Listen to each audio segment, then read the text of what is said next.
Bom dia, irmãos. Que Deus possa abençoar o teu coração, o coração da sua família e o coração da sua igreja, amém? Graça e paz, parte do Senhor Jesus. Eu queria conversar um pouquinho com vocês hoje sobre as casas, sobre a minha casa e sobre a sua casa. Uma das coisas que impressiona quando a gente viaja pelo Brasil, normalmente quando você está chegando, em especial quando você está chegando de avião em alguma cidade, em alguma região do país, uma das coisas que impressiona é poder olhar a paisagem de cima, a hora que você está chegando. Algumas cidades, elas têm um brilho a mais. Eu lembro de chegar ali, ter uma visão aérea do Rio de Janeiro, e realmente é uma visão muito bonita quando você está chegando de avião. Quando você vai para Vitória, você tem uma paisagem muito bonita. Quando você vai para o Nordeste, o Pará, onde você vê a mata, a Amazônia e todos aqueles rios e igarapés, realmente é uma visão muito bonita. Mas tem uma outra coisa que nós vemos de cima, que é aquele emaranhado. Eu queria que você olhasse para aquela imagem ali do Rio de Janeiro de cima, porque é a imagem que você tem quando o avião vai chegando, e você vê aquela quantidade de prédios. Em alguns lugares você vê uma quantidade de casa maior, em outras cidades uma quantidade de prédio muito grande. E essa é a visão que a gente tem, porque essa é a cidade. A cidade nós vemos assim de cima. E quando você olha, você vê os prédios, você vê as casas, você vê as empresas. E, em específico, aqueles prédios e as casas, dentro de cada apartamento, dentro daquele prédio moram muitas famílias, e dentro de cada apartamento tem uma família, e naquela família tem história. Embaixo de um telhado que a gente vê de cima, cada telhado que a gente vê tem uma história. Quando a gente passa numa rua, andando de carro, nós passamos em frente à casa, à residência das pessoas, e cada residência daquela tem uma família, e ali está sendo experimentado e está sendo vivido uma história.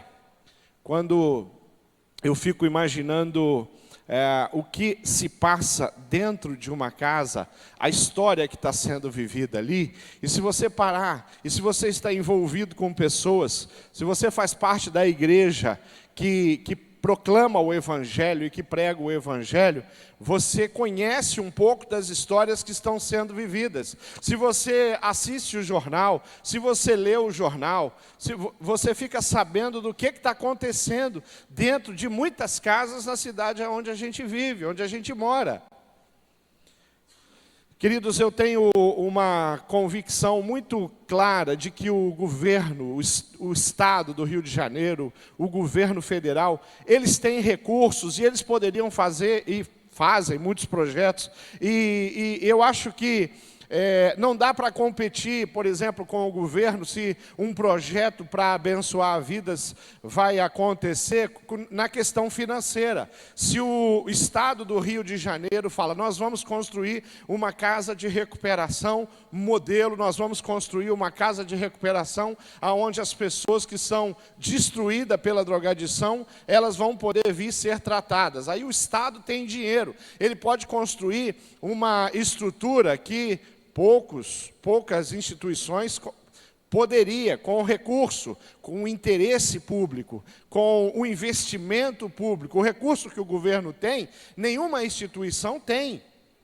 A quantia, o volume de recursos. Então eles constroem ali aquela casa de recuperação, e naquela casa de recuperação o governo vê quem são as pessoas nesse estado que têm o maior conhecimento sobre a drogadição. Vai buscar os cientistas, vai buscar os pesquisadores, e vai trazer e vai contratar isso. Vem participar desse projeto, vem nos ajudar, porque tem dinheiro para pagar aquelas pessoas que mais têm conhecimento, que mais estudaram sobre aquele assunto. E traz aquelas pessoas e fala, tá, o que precisa mais aqui? Precisa de psicólogos, de psiquiatras, tá? Quem são os melhores psiquiatras, os melhores psicólogos do estado do Rio de Janeiro? Vai lá, vamos contratar, traz aqui, vamos fazer uma casa modelo, vamos fazer uma casa para que a gente possa entender, compreender e realmente tirar pessoas dessa situação da drogadição. O Estado a máquina, ela pode fazer essas coisas, ela pode contratar as pessoas mais caras da sociedade para colocar num projeto dela. Quando Brasília foi construído, quando foi sonhado por Juscelino, o que ele fez? Ele vai atrás de um dos arquitetos mais caros do país para construir a Brasília e desenhar Brasília, porque o governo tem a máquina na mão, ele tem o recurso, ele tem condição de fazer isso. Então, em projetos sociais, em escolas, a estrutura que o governo pode proporcionar é realmente uma estrutura muito grande. Nós poderíamos ter uma situação social muito diferente no Brasil, se não fosse a corrupção, se não fosse o desinteresse. Mas ninguém pode negar que se o governo realmente se interessar em alguma coisa e investir, eles têm condição de fazer coisas muito grandes. Mas eu queria falar de uma coisa que o governo não pode fazer. Eu quero falar de uma coisa que dinheiro nenhum pode realmente fazer, que só a igreja do Senhor Jesus pode fazer, que é entrar numa instituição, que é entrar numa casa, que é entrar numa família e transformar, mudar a condição daquela família e, através do Espírito de Deus, o poder de Deus, o amor de Deus, mudar até a eternidade de uma família e de uma pessoa. E isso a igreja pode fazer. E quando nós começamos a avaliar isso e ver o potencial e a capacidade que eu tenho, que cada irmão aqui tem, que cada família da igreja envolvida com o projeto de Deus, envolvida com aquilo que Deus deseja de mim, deseja de você. Quando nós colocamos a mão no arado, quando nós nos interessamos em ajudar as pessoas são transformadas e a vida delas muda radicalmente. Aí embaixo daquele telhado tem uma história terrível. Embaixo daqueles telhados ali tem muitas pessoas sendo abusadas emocionalmente. A igreja chega e começa a mudar esse quadro. Embaixo daqueles telhados, dentro daqueles apartamentos, tem muitos casais que estão arrebentados, que não sabem viver juntos. Muitos deles se agridem fisicamente. A igreja do Senhor Jesus chega com o evangelho, muda a condição daquele casal. Um casal que conhece a infidelidade, um casal que conhece uma vida muito difícil, começa a ser transformado no seu coração e começam a ser, inclusive, casais na igreja que vão abençoar e que vão aconselhar e que vão trabalhar na restauração de casais. Aqui na igreja onde nós estamos, quantos casais nessa igreja tinham uma vida assim e hoje trabalham ministrando casais? Quantos casais lá na minha igreja que provaram a infidelidade no casamento deles, hoje são conselheiros, ajudam homens e mulheres a se tornarem discípulos do Senhor Jesus e viver de acordo com a graça e com a misericórdia. Isso só a igreja pode fazer. O governo não tem como estabelecer um projeto para que os casais comecem a viver uma vida de fidelidade. O governo não tem como estabelecer um projeto que mude o interior da sua população para que os pais comecem a ser pais, abençoadores, protetores dos seus filhos. Que as mães não abandonem, não machuquem, mas cuidem, eduquem com amor os seus filhos. Ele não tem como fazer isso. Mas nós temos como fazer isso. Quando nós pensamos nessa casa, que é um lugar onde o Senhor Jesus vive, é um canal de transformação. Nós temos um sofá aqui, e o sofá é um símbolo importante da igreja multiplicadora, porque é a sala das nossas casas onde nós abrimos para que aquele vizinho entre e sente, para que aquele grupo venha aqui, sentar conosco no pequeno grupo, e nós vamos compartilhar o amor de Deus. E ali vem a vizinha, vem o vizinho, ali vem um parente, ali vem um colega de trabalho, onde nós, através do evangelismo, da evangelização discipuladora, são alcançados e trabalhados e transformados por Jesus. Isso é a igreja que se multiplica pela cidade e abençoa. Eu queria ler um texto, e esse texto está no livro de Marcos, no capítulo 2, no versículo 1 a 5. É uma história conhecida, você conhece, já ouviu essa história. E eu quero tentar te mostrar alguma coisa nesse texto que tem tudo a ver com a igreja multiplicadora, que tem tudo a ver com a igreja nos lares, a igreja do Senhor Jesus espalhada pela cidade, que é o que nós aprendemos no livro de Atos. Mas em Marcos 2, o versículo de 1 a 5, esse texto está ali no telão, os irmãos podem acompanhar. Ele diz assim: poucos dias depois, tendo Jesus entrado novamente em Cafarnaum, o povo ouviu falar que ele estava em uma casa. Então muita gente se reuniu ali, de forma que não havia lugar nem junto à porta, e lhes pregava a palavra de Deus. Vieram alguns homens trazendo-lhe um paralítico, carregado por 4 deles. Não podendo levá-los até Jesus por causa da multidão, removeram parte da cobertura do lugar aonde Jesus estava, e através de uma abertura no teto, baixaram aquela maca em que estava deitado o paralítico. Vendo a fé que eles tinham, Jesus disse ao paralítico: filho, os seus pecados estão perdoados. Jesus faz 2 coisas com esse paralítico. Primeiro, Jesus cura ele do físico, ele deixa de ser um paralítico. Depois Jesus perdoa o pecado.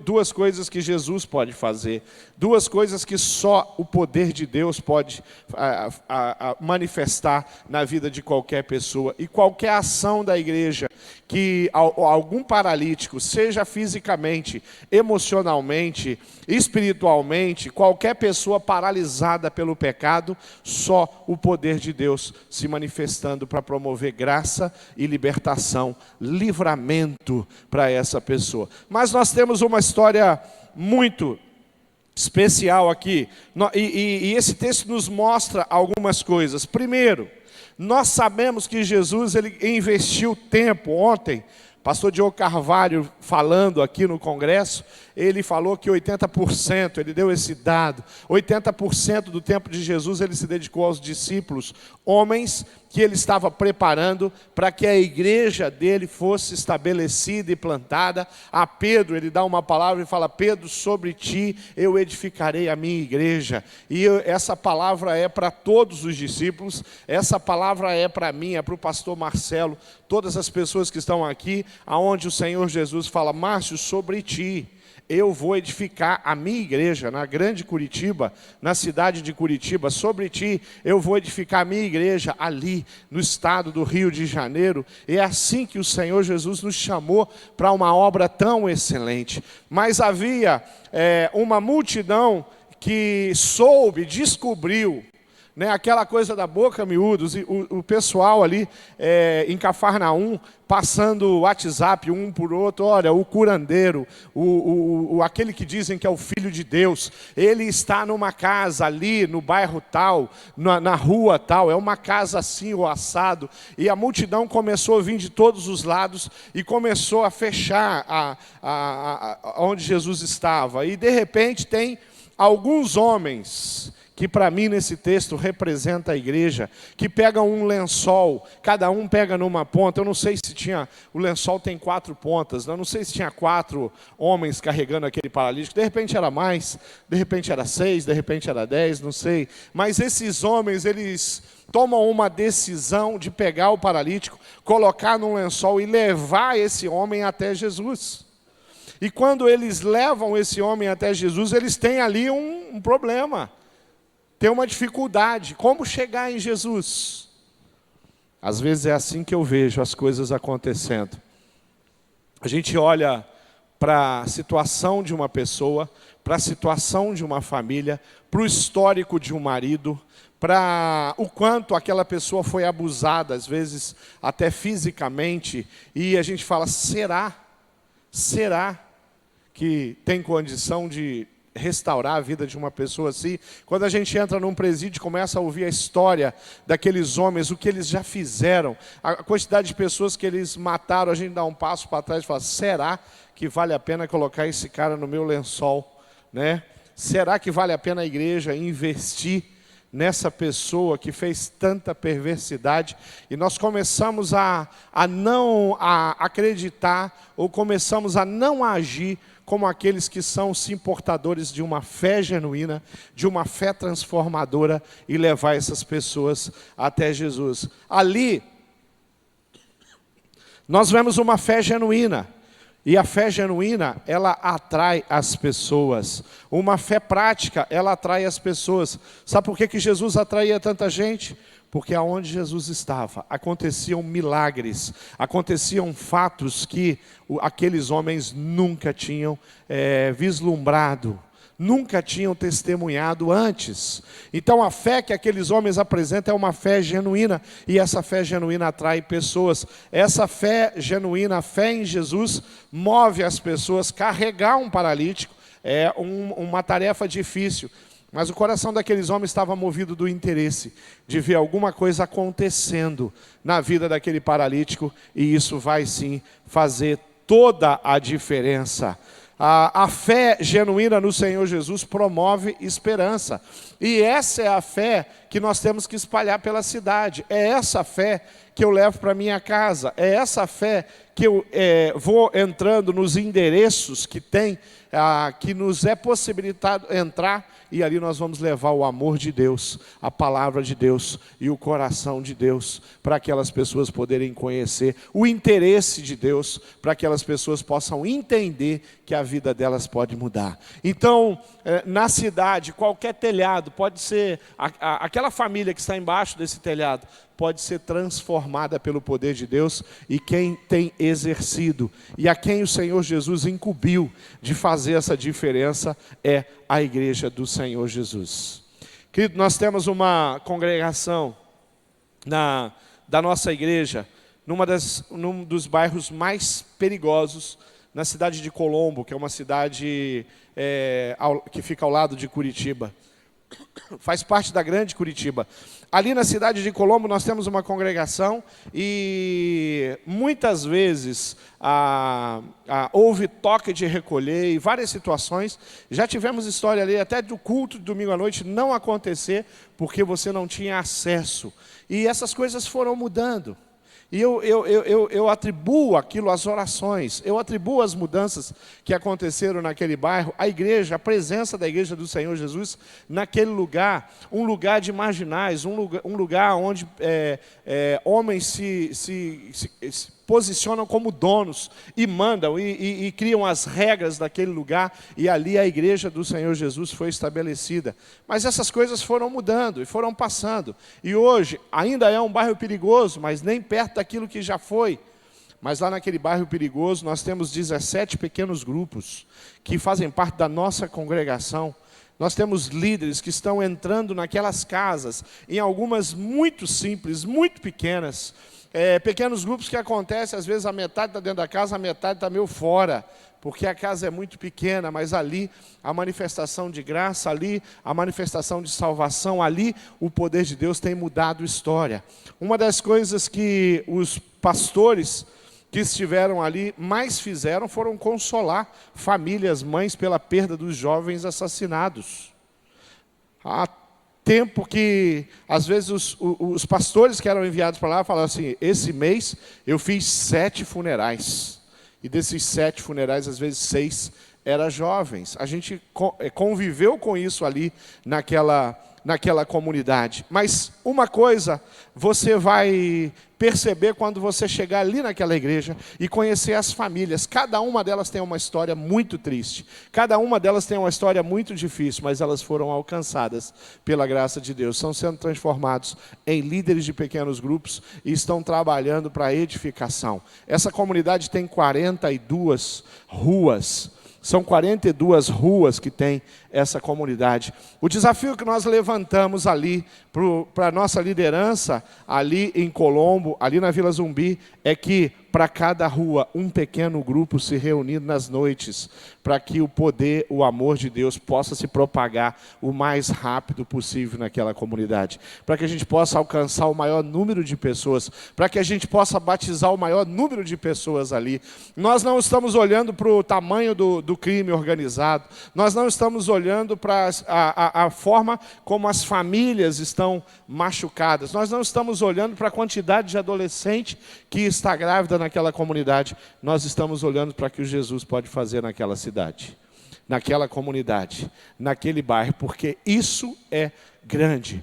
As meninas que estão frequentando, as adolescentes que estão frequentando, que já fazem parte de um dos nossos pequenos grupos, que fazem parte do ministério de adolescente da igreja, não estão ficando grávidas. Por quê? Porque o evangelho entrou na casa delas. E a palavra de Deus entrou de uma forma que está tomando conta do coração daquelas famílias. Aquelas famílias estão aprendendo a proteger os seus filhos. Aquelas famílias estão aprendendo a proteger as suas crianças. Porque é na infância que se envolve com a drogadição numa comunidade. Então nós vemos a manifestação do poder de Deus através da igreja. E quem mais pode fazer isso? Quem mais pode pegar pessoas paralisadas com o pecado e levar até Jesus? Essa é a incumbência que o Senhor Jesus nos deixou. Essa é a incumbência que nós não vamos abrir mão. Como é que tem sido vivenciada a fé em Jesus na sua vida e na sua família? Como é que você, qual é a sua posição? Você é, quem sabe, aquela pessoa que precisa que alguém chegue com um lençol, coloque você dentro do lençol e leve você até Jesus? Ou você é uma daquelas pessoas que está aí com o lençolzinho na mão? A hora que você encontra alguém, você pode pular no meu lençol, porque eu vou te levar até a presença de Deus, através do discipulado, através do ensino. Você vai conhecer a Deus, você vai ter experiências profundas com Deus. O seu jeito de ser mulher vai mudar, o seu jeito de ser homem vai mudar, o seu jeito de ser jovem vai mudar, a sua perspectiva da vida vai mudar, o seu jeito de ser profissional vai mudar, o seu jeito de ser mais um brasileiro corrupto, mais um brasileiro do jeitinho, mais um brasileiro que não vive a palavra de Deus vai mudar também. Você vai começar a conhecer e provar a integridade no seu jeito de ser. É isso que a fé prática faz. A fé prática leva outras pessoas a conhecer Jesus. A fé mentirosa faz você ir para a igreja, assistir os cultos, ouvir as mensagens, cantar os louvores, mas não produzir absolutamente nada na vida de ninguém, a não ser na sua. A fé prática faz você interceder, clamar. Quando você vê uma injustiça, você levanta a sua voz. A fé mentirosa faz você orar pela sua vida e pela sua família o tempo inteiro. Você não olha para o lado. É uma fé egocêntrica e egoísta. Só que essa fé não é bíblica. Essa fé deve ter nos livros que Satanás escreveu, porque nos livros que o Senhor Jesus nos deu, nos ensinamentos, a palavra de Deus faz com que nós vivamos em função dos outros. Olha como é a percepção bíblica sobre a vida. A Bíblia diz que nós devemos amar os nossos semelhantes, como amamos a nós mesmos. Aliás, a Bíblia diz que nós devemos amar aqueles que se posicionam como nossos inimigos. Devemos amar os nossos inimigos, é o que a Bíblia diz. Jesus falou, eu não vim para ser servido, eu vim para servir. E a forma, o auge, o apogeu, o máximo, né, do que Jesus conquistou no servir dele foi entregar a vida dele na cruz do Calvário, ter o sangue dele derramado. Ele falou, eu vim para servir e servir com o meu sangue a humanidade, a cada um de nós aqui. A palavra de Deus nos ensina que o outro tem que ser olhado como superior. Eu olho para as pessoas e às vezes como pessoas superiores a mim. E eu falo, eu quero servir o pastor Marcelo. Eu quero abençoar o pastor Marcelo. Eu não quero que o pastor Marcelo fique me abençoando o tempo inteiro. Não, eu também, eu quero abençoar. Qual é o propósito do pastor Marcelo? Não é se auto-abençoar, mas é abençoar as pessoas que estão perto dele. Então isso é cristianismo. Isso vai muito contra tudo aquilo que nós vivemos. Isso muda o nosso jeito de dirigir pela cidade. Isso muda o nosso jeito de olhar os erros que as pessoas cometem à nossa frente, dentro da nossa vida, dentro do nosso contexto familiar. Então nós precisamos viver uma fé prática. Aqueles homens que carregavam aquele lençol, para mim, nesse texto, representa a igreja do Senhor Jesus, que leva pessoas e transforma vidas através do poder de Deus. Eu queria ler o texto de Tiago, capítulo 2, versículo 14, até o versículo 26, que é um texto muito precioso, que diz assim: meus irmãos, que adianta alguém dizer que tem fé, se não dá provas de que tem essa fé? Será que essa fé pode salvar? Portanto, a fé é assim: se não vier acompanhada de ação, é coisa morta em si mesmo. Mas alguém poderá dizer: você tem fé e eu tenho boas ações. E eu respondo: então me mostre como é possível ter fé sem ter boas ações. Eu vou lhe mostrar a minha fé por meio das minhas ações. A ação, a boa ação, o compartilhar, o pregar o evangelho, o ensinar, o apontar para Jesus, o estar ao lado de pessoas machucadas e feridas, é uma consequência natural na vida de uma pessoa que tem fé. Uma pessoa que tem fé, quando vê uma necessidade, ela é atraída pela necessidade do outro. Mas para isso você tem que viver numa plenitude. Nós precisamos desenvolver cada dia mais as nossas igrejas. Há igrejas que realmente façam a diferença. A fé que nós estamos falando é uma fé vencedora. É uma fé que produz conquistas, mas conquistas espirituais. A minha fé, ela não é linda quando acreditando. Às vezes a gente ouve alguns testemunhos e fala: pastor, eu não tinha nada e de repente eu comecei a acreditar e agora eu tenho uma casa muito bonita, muito grande, eu tenho um carro muito bom e, puxa, prosperidade é uma coisa bacana, legal quando a gente vê alguém prosperar, mas é muito mais bonito quando a gente vê pessoas que se dedicam a sua vida para a restauração de outras pessoas. Eu queria testemunhar para vocês a respeito de algumas pessoas que eu conheço e que eu vi com os meus próprios olhos chegar em um pequeno grupo da nossa igreja, em um dos nossos cultos, carregado por uma maca. E eu quero testemunhar de um grande amigo, conhecido por alguns aqui. É bom dar testemunho, porque tem várias pessoas aqui que conhecem e sabem de quem eu estou falando. Eu tenho um pastor que trabalha comigo, faz parte da minha equipe em Curitiba. E esse pastor, o nome dele é Natal. Há aproximadamente 9 anos atrás, o pastor Marcelo conhece bem o Natal. Natal trabalha com os missionários da junta, recebe, organiza o Crescer, é pastor de uma das áreas de pequenos grupos da nossa igreja, em especial a terceira idade. O Natal trabalha comigo na integração, então tem sido um grande privilégio trabalhar com o Natal. O Natal, ele é meu discípulo, a gente caminha junto já há muitos anos. Eu tenho cuidado da vida dele, sendo o líder dele ali na igreja, e tem sido um privilégio para mim fazer isso. Mas há 8 ou 9 anos atrás, o Natal estava passando por uma situação muito difícil, e um colega de trabalho pega o Natal e leva o Natal à igreja, leva o Natal a conhecer um pequeno grupo. O nome desse homem é Elias Klein. E o Elias Klein, colega de trabalho do Natal, leva o Natal. O Natal chega e começa a apresentar as lutas que ele tem. A situação muito difícil. Um homem que vive numa imoralidade muito grande. Um homem que tem uma esposa que está doente em casa e que há 7 anos não saía de dentro de sua casa por causa de uma depressão profunda. O seu filho mais novo, que o nome é Tiago, não trabalhava porque ele não tinha como trabalhar, porque alguém tinha que ficar em casa o tempo inteiro ao lado da mãe, até mesmo para que ela não fizesse uma besteira.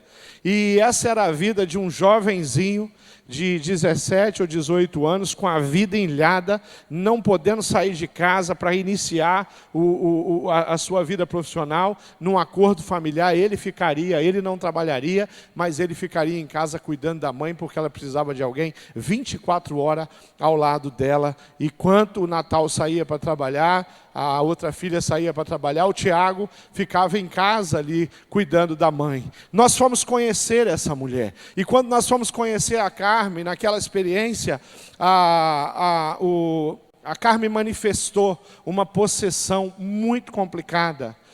Os demônios pegaram a Carmen ali, e queridos, não foi uma nem duas vezes que eu e outros pastores da igreja estivemos ali expulsando demônio daquela mulher. Nós começamos a orar e nós precisamos fazer jejum.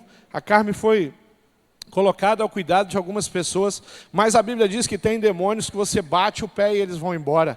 Tem demônios que você dá uma palavra de ordem e eles vão embora. Mas tem casta de demônio que não adianta simplesmente você ordená-lo que eles não vão sair. A Bíblia fala que esses precisam de jejum e oração, e foi isso que aconteceu com a Carmen. Foram muitas possessões. E cada experiência que nós vivemos com a Carmen ali, que nós não tínhamos experimentado ainda como igreja. De ver no seu corpo aparecer desenhos do nada e sumir do mesmo jeito que apareceu. E muitas vezes eu atendi o telefone, os filhos da Carmen estavam pedindo: pastor, a minha mãe está daquele jeito, tem como o senhor vir para cá? Não foi uma, nem duas vezes que eu saí da onde estava para ir até a casa da Carmen. Chega lá às vezes 5 horas da tarde, aquela mulher não tinha levantado da cama, não tinha comido nada, muito fraca, mas a hora que o demônio pegava, parecia que tinha se alimentado muito bem.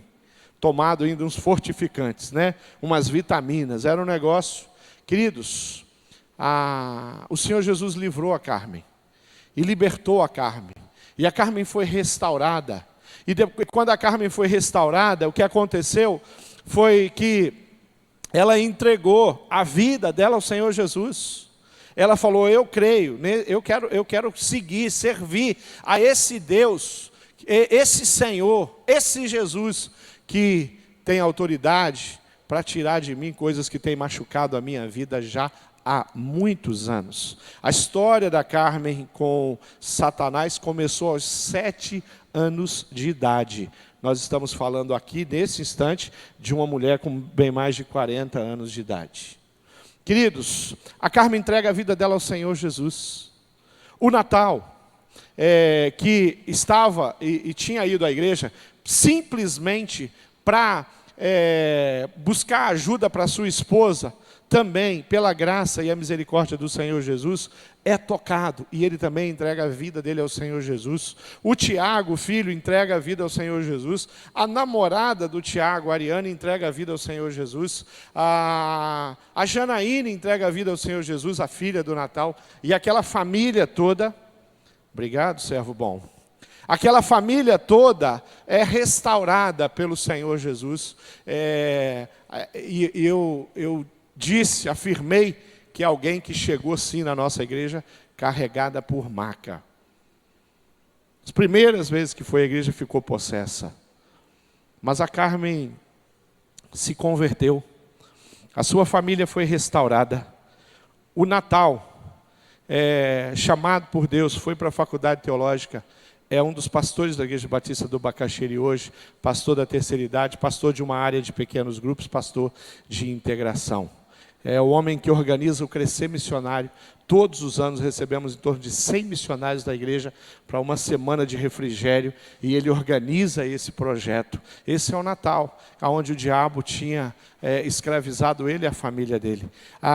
O Tiago, aquele jovenzinho, prosperou, cresceu, fez faculdade teológica, é um dos pastores da igreja hoje na juventude. A Ariane, esposa do Tiago, fez faculdade teológica com ele, é tempo integral na nossa juventude, é a nossa pastorinha, é uma menina ministra de juventude da nossa igreja de tempo integral. A Janaíne casou com o pastor Alexandre. Ela e o pastor Alexandre pastoreiam aquela comunidade que eu falei na Vila Zumbi e lideram aqueles pequenos grupos daquela região. Uma família inteira destruída por Satanás. Uma família inteira paralisada, aonde o Senhor Jesus pega e transforma essa família em alguém que realmente prova hoje de um amor genuíno, sincero, e serve a Deus de todo o coração, com todas as suas forças. Essa é a igreja do Senhor Jesus que eu conheço, que não tem medo de enfrentar Satanás, que não tem medo de entrar numa casa onde tem uma família inteira escravizada, que não tem medo quando os demônios não são aqueles que você bate o pé e vai embora, aqueles que você tem que jejuar, mas que paga o preço e jejua, para quê? Para ver a restauração de vidas. Como é tremendo a gente poder participar de um projeto de Deus tão significativo como esse, que é a igreja que abre a sua casa, que é a igreja que permite que as pessoas entrem. Para quê? Para ouvirem o Evangelho e a palavra de Deus. Quantas pessoas ainda nas igrejas não estão abrindo as suas casas? Quantas pessoas na nossa igreja nós precisamos ajudar a gente, orar, para que possam abrir a sua agenda. Sabe para quê? Para fazer discípulos, porque fazer discípulos é uma ordenança nobre. Esse é o desafio que o Senhor Jesus me dá, e é um desafio tão especial. Como é bom poder olhar para trás e ver que os meus discípulos estão prosperando. Como é bom poder fazer o discipulado daquele jovenzinho chamado Tiago, batizá-lo, fazer o casamento dele com a Ariane, batizar a Ariane. Que privilégio a igreja do Senhor Jesus me dá, sendo um dos pastores daquela igreja. Uma igreja que trabalha. A igreja do Senhor Jesus no Rio de Janeiro, a igreja do Senhor Jesus no Irajá, a igreja do Senhor Jesus ali no Monteiro, está lá para quê? Para iluminar, para ser luzeiro. Aquelas famílias que foram tomadas pelo Evangelho, foram conquistadas por Cristo, cada uma das famílias aqui da igreja, estão aqui, sabe para quê? Para ser tremendamente usado, luz, para incomodar essa cidade cheia de pecado, e para proporcionar para eles a libertação que só Jesus Cristo pode fazer.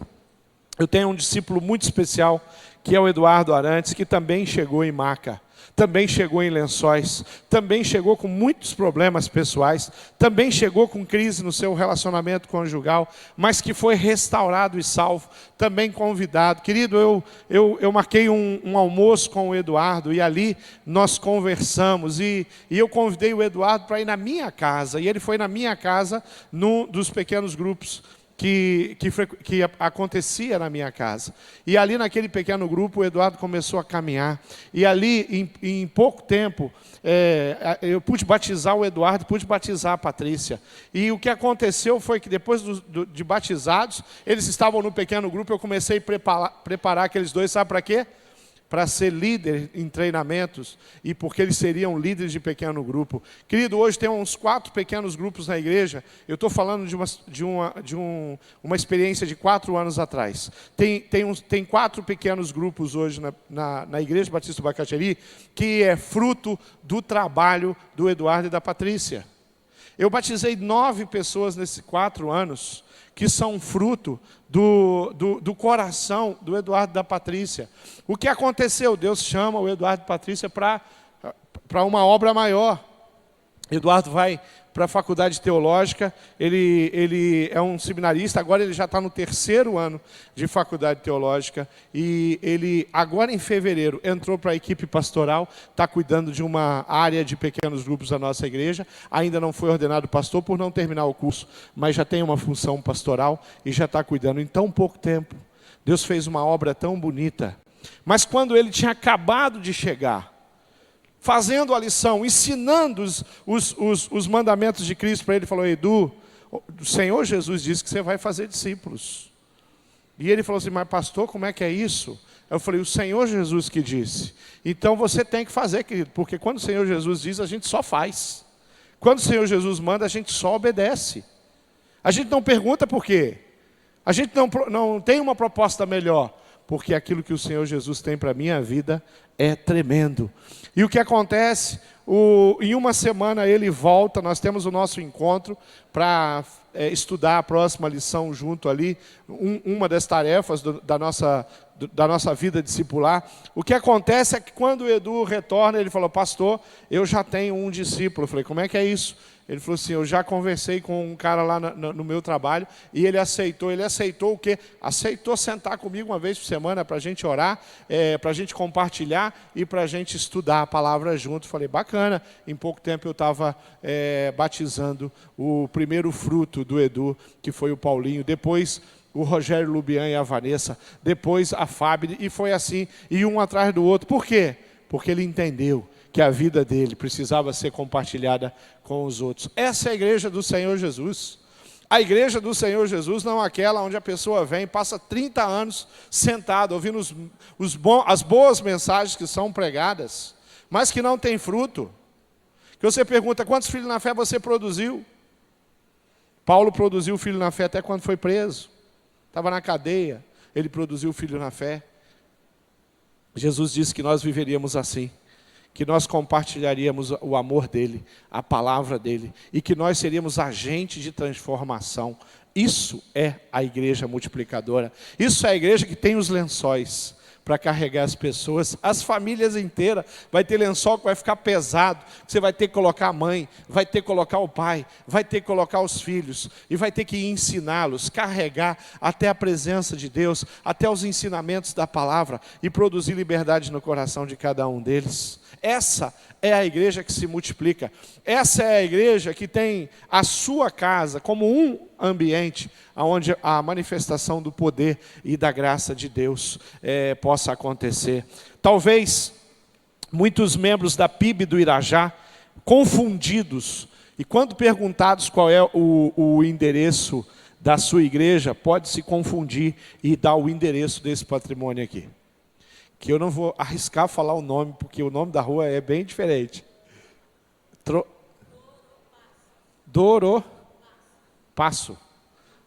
É isso aí. Aí, de repente, as pessoas perguntam para o membro da PIB de Irajá e falam: aonde é a sua igreja? Aí você fala: é lá na rua Doropasso. Né? Mas não é esse o endereço da igreja, querido. Se alguém perguntar para você qual é o endereço da sua igreja, você fala: depende do dia, depende da hora, porque a minha igreja está espalhada pela cidade. São o endereço das casas, são o endereço das famílias, muitos endereços. Pastor, qual é o endereço da sua igreja? Não tenho ideia, não consigo decorar, é muito endereço. Estamos reunidos em toda a cidade. São pequenos grupos espalhados. Hoje são mais de 300. Espalhados pela cidade, fazendo o quê? Ensinando e capacitando pessoas a viver um evangelho pleno. Mais de 300 endereços, fazendo o quê? Transformando vidas, através do poder de Deus, pelo Espírito de Deus, que convence o homem do pecado e muda a condição, a sorte, a eternidade das pessoas. A igreja do Senhor Jesus é viva e transformadora e faz a diferença. Então, querido, o maior desafio que nós temos hoje, na nação batista, na igreja batista do Bacaxeri, a igreja onde eu faço parte, a igreja que você faz parte, o nosso maior desafio é levar o nosso povo a viver o evangelho pleno. E eu quero dizer uma coisa para você, que muitas vezes é mais difícil levar uma família que frequenta a igreja a viver plenamente o evangelho do que alcançar uma vida. Às vezes é mais difícil, dá mais trabalho para a gente, para os líderes, para os pastores, tirar uma família de um evangelho mentiroso, colocar essa família num evangelho vivo, verdadeiro e pleno, do que ganhar almas na cidade. Aliás, eu acho que a cidade está aberta para o evangelho. A cidade está abrindo as suas portas para o evangelho. Nós vivemos num país, se você perguntar para a pessoa assim: escuta, posso fazer uma oração por você? O brasileiro fala o quê? Mas claro, pode fazer. Cansei de estar na madrugada em projetos com a juventude, e a gente chegava para aqueles jovens ali, naquelas regiões de balada, de barzinho, e a gente parava eles e dizia que nós éramos jovens cristãos e queríamos fazer uma oração. Os bêbados, os drogados, eles tiravam o boné na hora, porque para orar tem que tirar o boné, né? Então eles tiravam o boné e o bêbado, você tinha que colocar a mão no ombro dele para ele não cair. Mas ele juntava até as mãozinhas assim para receber a oração. Isso é o país onde eu vivo. Isso é um país que igrejas fazendo campanhas e indo até as pessoas para orar com elas, e as pessoas abrem a sua porta para que elas entrem. E o Brasil, muitos abrem a sua porta para os mormons, para os testemunhos de Jeová e para qualquer lunático que apareça lá, falando qualquer coisa que se pareça com fé. Então a igreja do Senhor Jesus precisa invadir aqueles telhados, aquelas casas, entrar dentro delas. Sabe para fazer o quê? Para transformar, para mudar a história. Lá onde tem crianças sendo abusadas, vai virar passado, testemunho de restauração e vitória. Lá onde tem mulheres sendo agredidas, vai virar passado, testemunho de mudança, de restauração e de transformação. Isso é a igreja que se multiplica pela cidade, levando o evangelho de Cristo. Jesus fez uma coisa com aquele paralítico, que eu quero fechar a minha palavra chamando a atenção para isso. Jesus estava ministrando uma multidão naquela casa. Quando o paralítico chegou, a Bíblia diz que Jesus para de ministrar a multidão e dá atenção para aquele única pessoa, aquele paralítico. Ele para o que está fazendo e ele vai até aquele paralítico para curar aquele paralítico. Aquela família, aquela pessoa miserável na cidade onde a gente vive, Jesus vai dar uma atenção para ela, para restaurar, transformar e salvar a vida dela. E Ele vai usar a mim e vai usar você para fazer isso, e o poder de Deus vai se manifestar naquele lugar. E nós vamos encher os nossos templos de pessoas restauradas cada vez mais para a honra e glória do Senhor Jesus. Gente liberta. Não tem como mais citar as tantas pessoas que Deus tem transformado no nosso meio. Tem como? Não tem. Mas nós ainda podemos fazer mais. E a igreja multiplicadora está aí para isso. Vamos orar? Vamos ficar de pé? Queria que você se levantasse aonde você está. E eu queria orar pela sua vida. Nós cantamos um cântico tão bonito, que diz que por todos os lugares, Jesus ia salvando e curando. Todas as ruas da cidade onde você vive, do bairro onde você mora, Jesus indo, curando e restaurando. Através do quê? Dos pequenos grupos. Através do quê? Dos discípulos do Senhor Jesus, que não tem nenhum tipo de orgulho e vaidade. Uma vez nós estávamos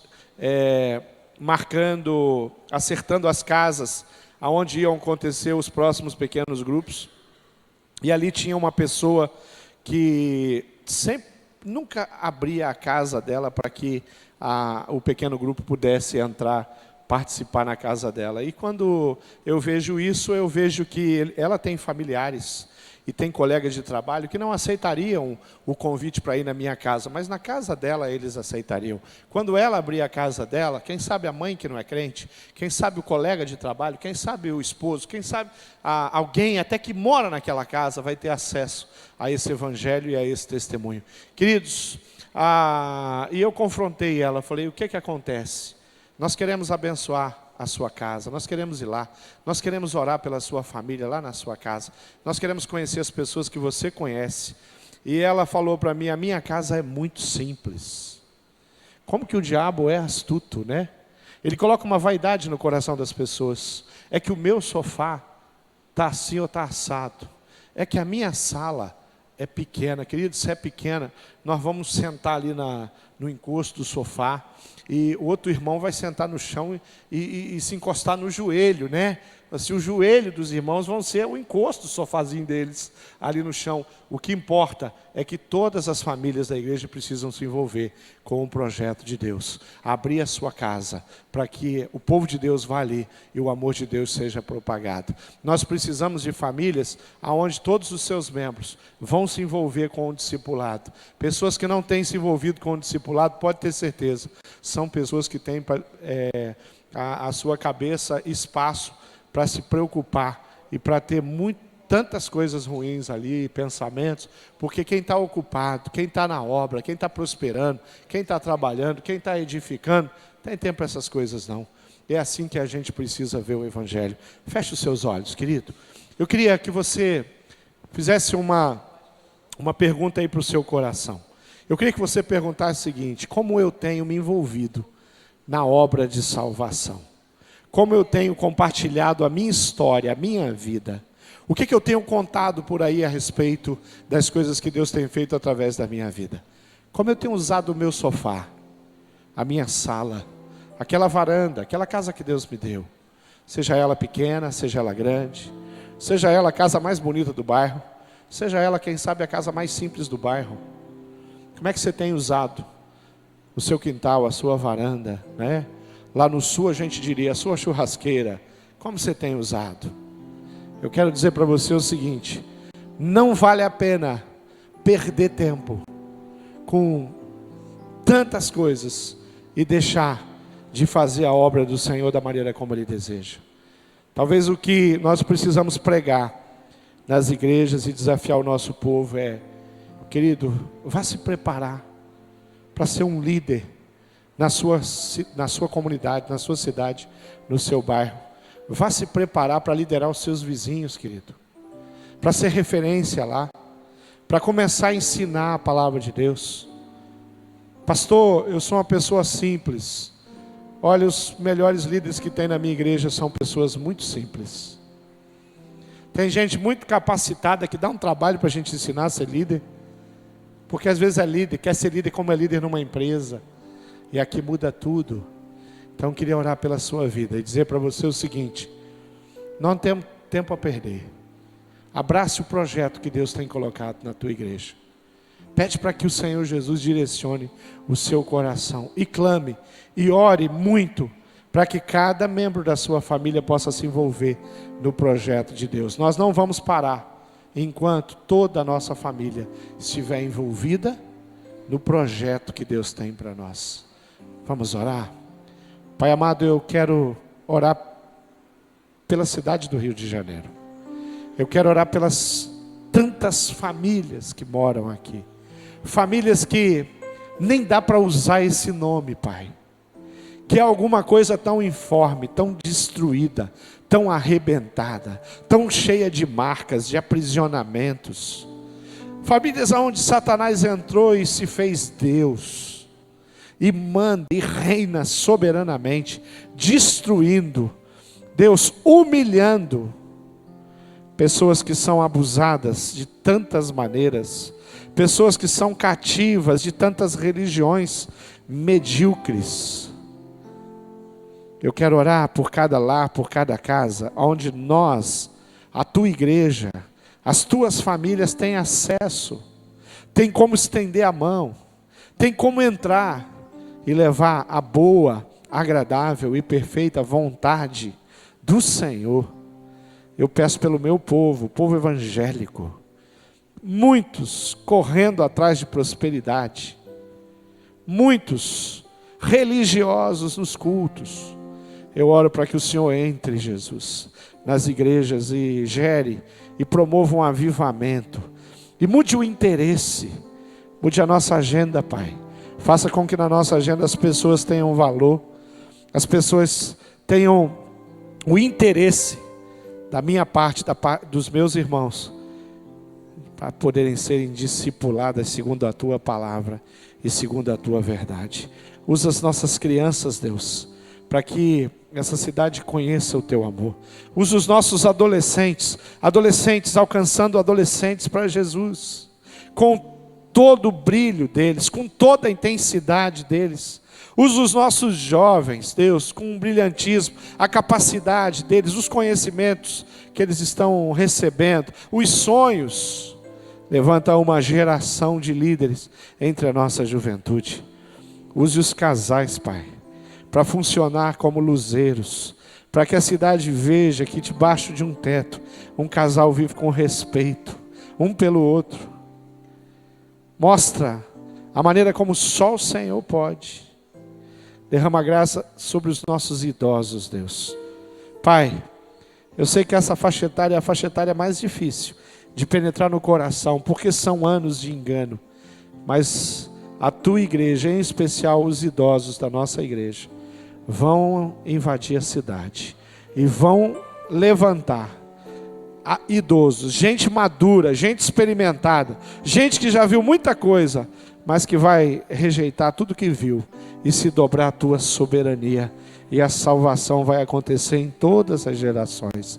De uma igreja viva, de uma igreja restauradora, de uma igreja que abre as portas da sua casa, para que o povo de Deus possa entrar e se reunir, e a cidade seja convidada para provar o amor intenso, incondicional, sacrificial de Jesus Cristo. Nos dê, Pai, condição de usarmos os nossos lençóis para buscar pessoas feridas na alma e transformá-la em servos teus, tomados pelo Espírito, avivado, pregadores da tua palavra. Em nome do Senhor Jesus Cristo, nós oramos agradecidos. Amém e amém. Aleluia.